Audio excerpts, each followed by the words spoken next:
आज के समय में मोबाइल जिंदगी का एक हिस्सा बन चुका है। न्यूज़पेपर पढ़ना हो या फिर कोई किताब पढ़नी हो, बड़ी आसानी से आप मोबाइल निकालकर सभी आर्टिकल्स पढ़ लेते हैं, किताबें पढ़ लेते हैं। लेकिन क्या आप जानते हैं कि यही आदत अब लोगों की समझ को कमजोर कर रही है? ये दावा साइंटिफिक रिपोर्ट्स जर्नल में पब्लिश एक आर्टिकल में किया गया है।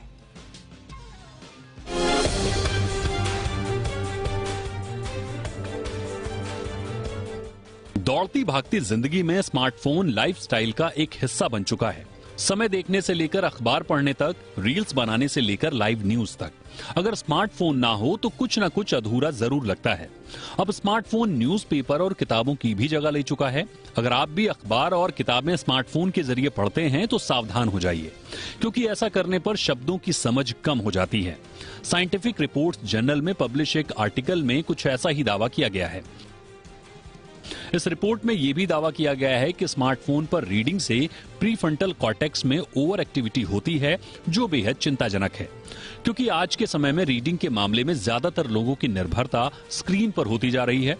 स्क्रीन पर रीडिंग से रेस्पिरेटरी सिस्टम और ब्रेन फंक्शन प्रभावित होते हैं और इसकी वजह से ही समझ पर असर पड़ता है। इन रिसर्च में जापान की 34 यूनिवर्सिटीज के स्टूडेंट ने हिस्सा लिया था। इसके लिए स्टूडेंट को पेपर और स्मार्टफोन दोनों पर आर्टिकल पढ़ने के लिए कहा गया था। इस दौरान उनके प्रीफ्रंटल कॉर्टेक्स की एक्टिविटी को नापा गया, जिसमें पाया गया कि स्टूडेंट्स पेपर पर आर्टिकल पढ़ रहे थे वो बेहतर परफॉर्म करते दिखे, और जिन लोगों ने स्क्रीन पर आर्टिकल पढ़ा उन लोगों में शब्दों की समझ कम दिखी। ब्यूरो रिपोर्ट, जी मीडिया।